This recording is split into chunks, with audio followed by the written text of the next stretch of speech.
Hey, here I am again. This is Anna. Welcome to my channel.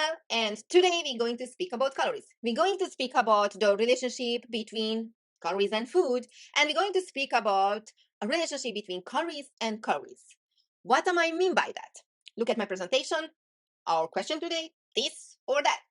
What would you prefer when it comes to your weight loss? Would you prefer 300 calories from a chicken breast? Or would you prefer 300 calories from a donut? Do you think 300 calories is equal with 300 calories when it comes to your diet, when it comes to your fat loss or weight loss journey? If you don't know the answer, stay tuned because we're going to find out today. First and most of all, I would like to state that fat loss and weight loss are not the same thing. Weight loss is when you are losing weight from your overall body weight, simply and no matter, not really changing your body composition.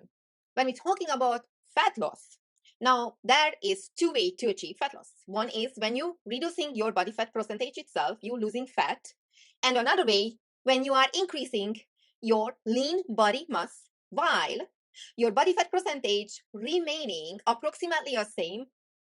So eventually, or the end result is basically you decrease your body fat percentage.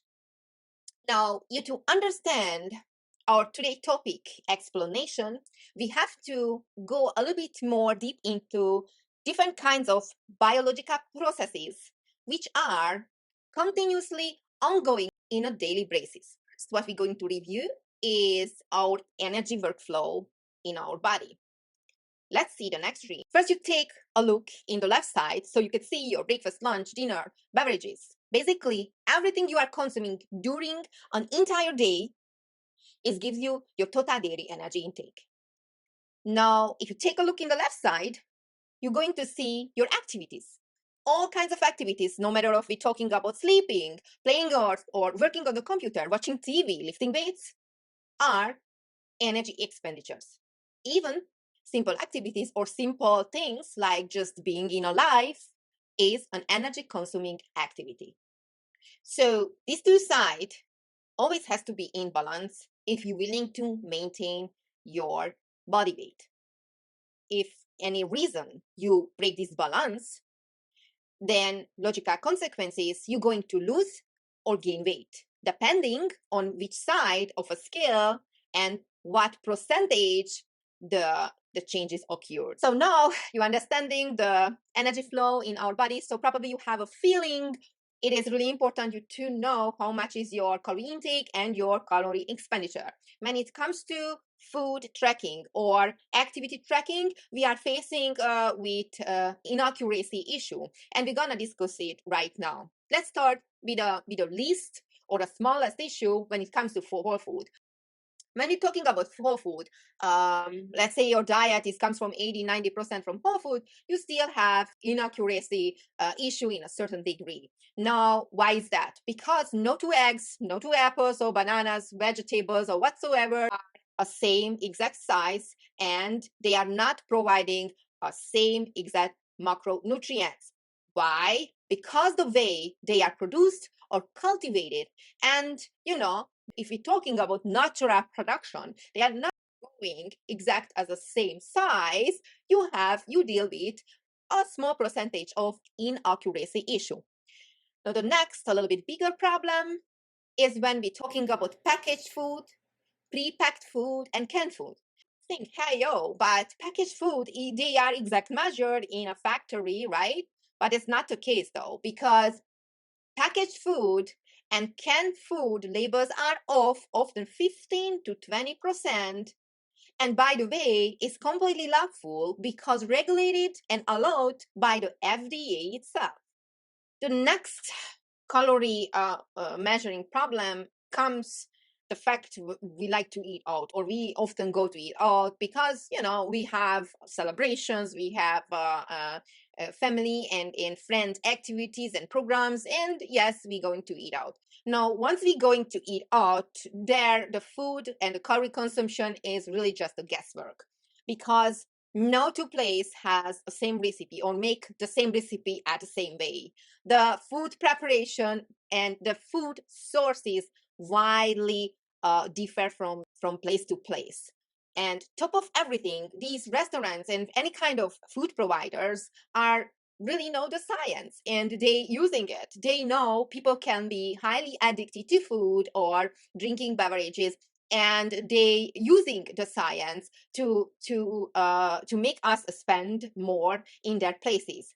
The way they doing it is they have in their food a lot of hidden fat and sugar, because if you combining fat and sugar together, it increases your appetite or could actually make you addicted to certain type of foods. On the other hand, when it comes to tracking energy expenditure, we also facing with inaccuracy problems.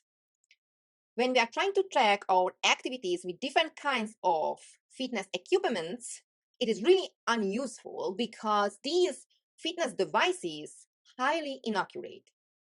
Now, the other data disturbing factors is our subconscious mind, because our subconscious mind tends to override our conscious decisions, override our conscious mind, and changes our relative view.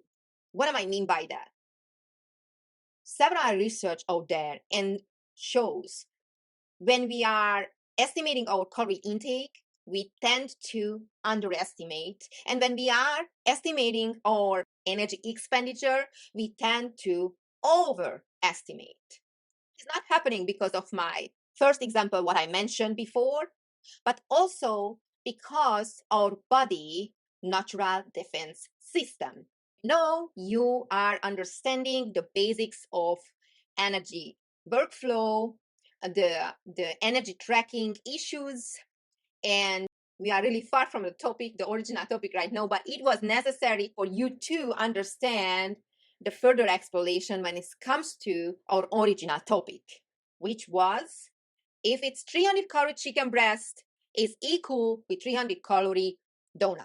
First of all, I would like to state that I do not against the law of thermodynamics, which is energy can neither be created or destroyed. Calorie intake minus calorie expenditure gives us the calorie stored. But then how 300 calorie from a chicken breast won't equal with 300 calorie from a donut? There is a few reasons for that. Let's see the first. The first reason is the different effects when we eating protein versus refined carb. Digesting protein is a higher calorie consuming activity. When you consuming protein versus refined carb, your body has a completely different response to it. Simply, your thermic effective food increases. What is that? Thermic effective food, aka the energy what you spend in or under digestion, are higher when you are consuming protein food source. Now, the importance or the place of thermic effective food in generally in our energy expenditure, you to understand, see the next picture. Here is our total daily energy expenditure. We can break it down 4 big segments. We can see resting metabolic rate. We're going to talk about it in a second, a little bit more detail, but now briefly, your BMR. This is your minimum energy needs for your basic function, basic activities, just to stay in life. Eating, going to the restroom, look, smell, literally the basics. Besides that, we have the thermic effective food, which is the digesting the food itself. And then we have another section, activities, physical activities. It also could be broken down 2 different segments, as you see, exercise or non-exercise physical activities.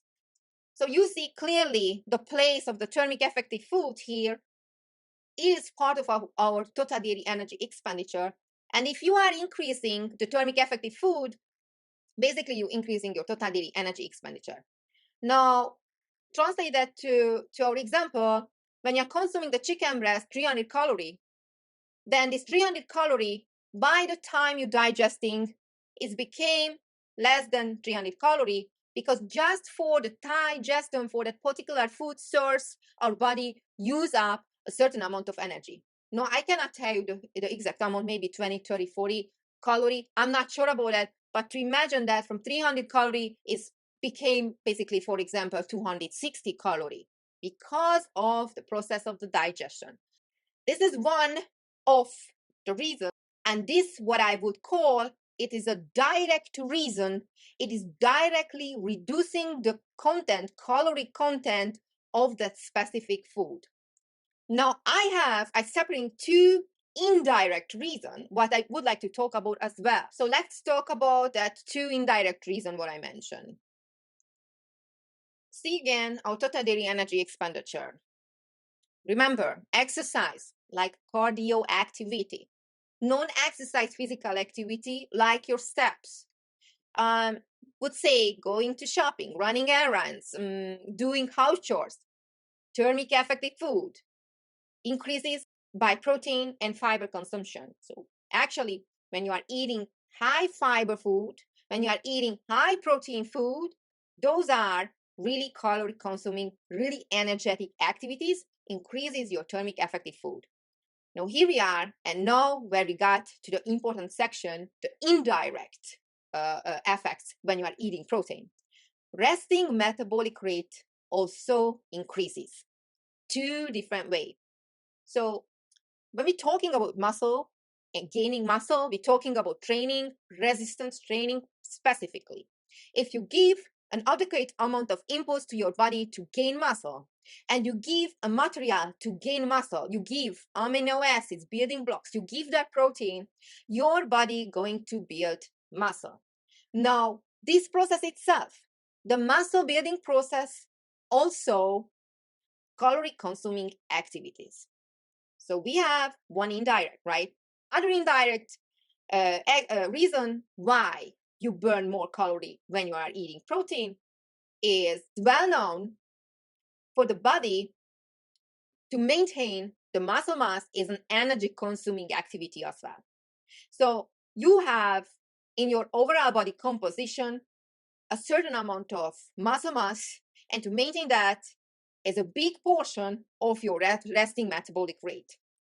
Now, if you're increasing your lean body mass, this energy needs in order to maintain your new lean body mass, amount of lean body mass, it is going to elevating, meaning that your resting metabolic rate also elevating.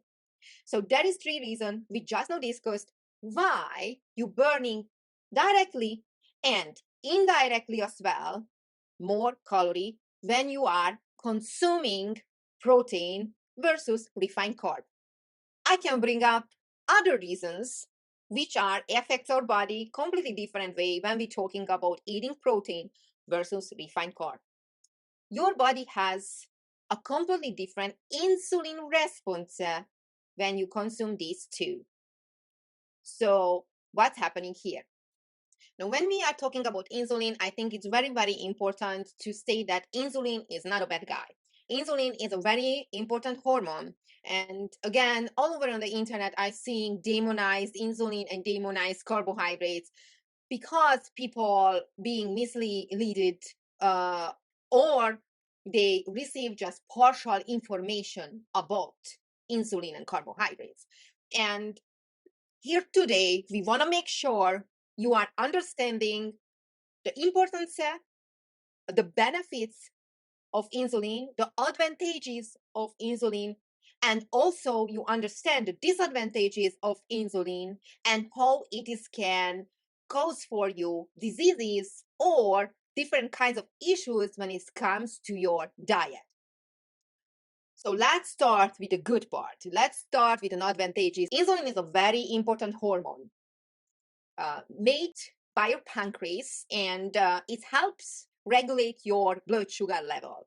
Basically, it helps to remove the excess sugar from your bloodstream, helps to store glucose in your muscle, in your glycogen storage, which is good, right? In your liver and also in your fat as well. That's what we're not looking for, right? Now, insulin also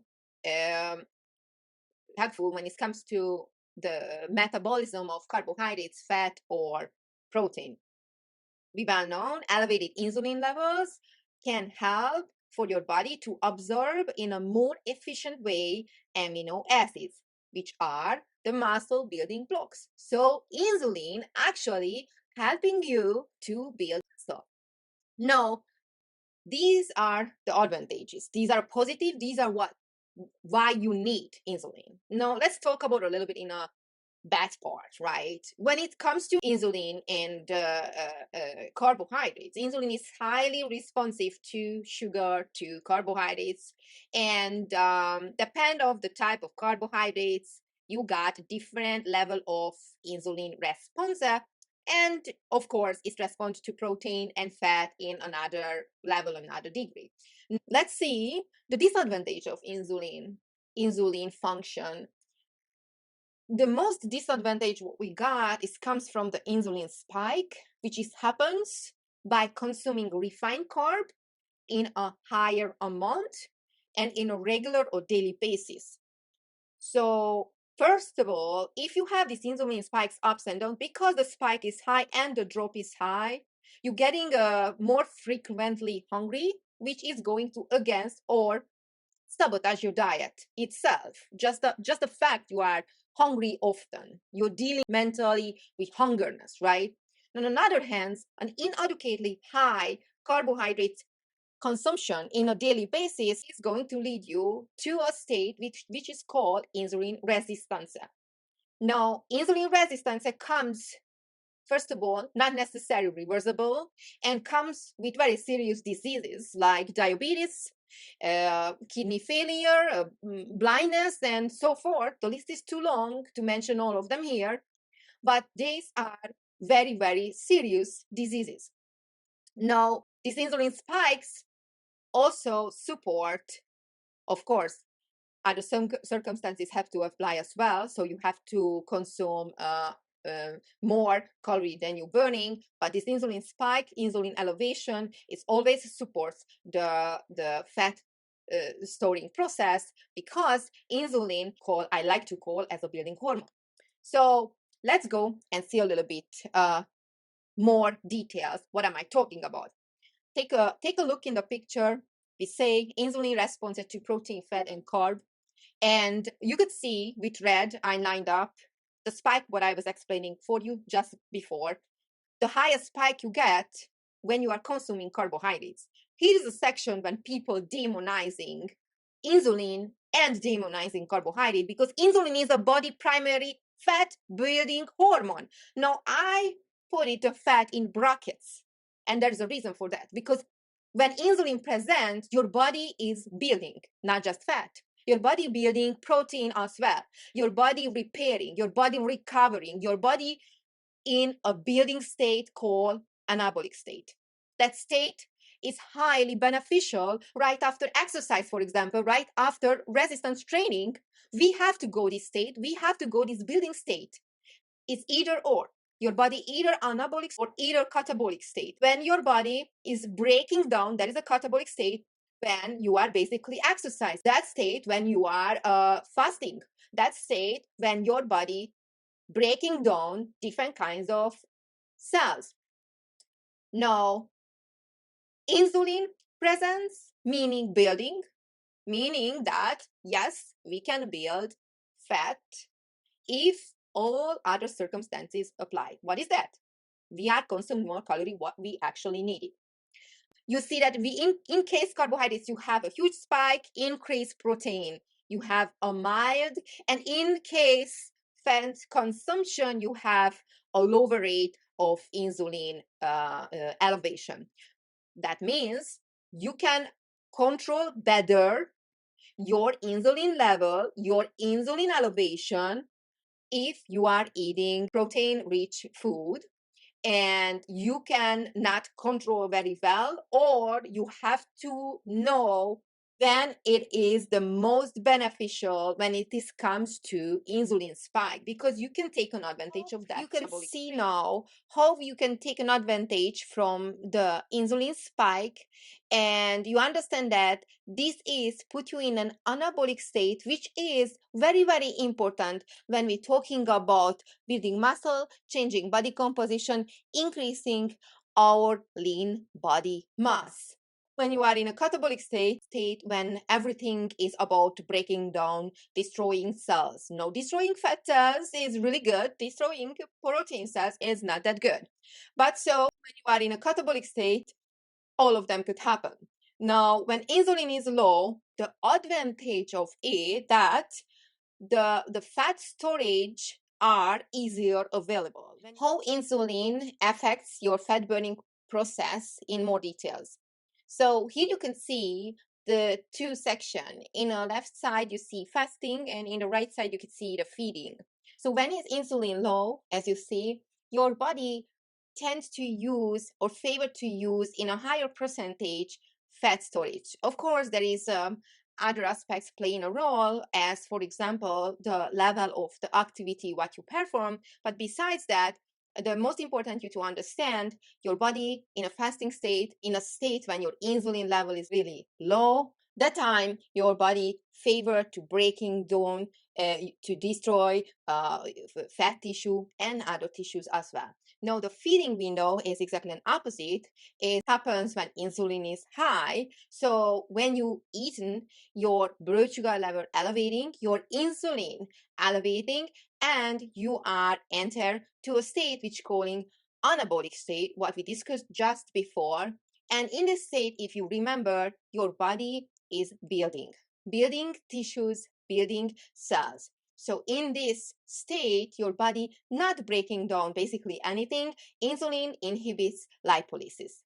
So I hope you enjoyed this presentation today, and I hope you had some new information. So if you liked it, just scan the QR code and join to our group, and you can have more information there.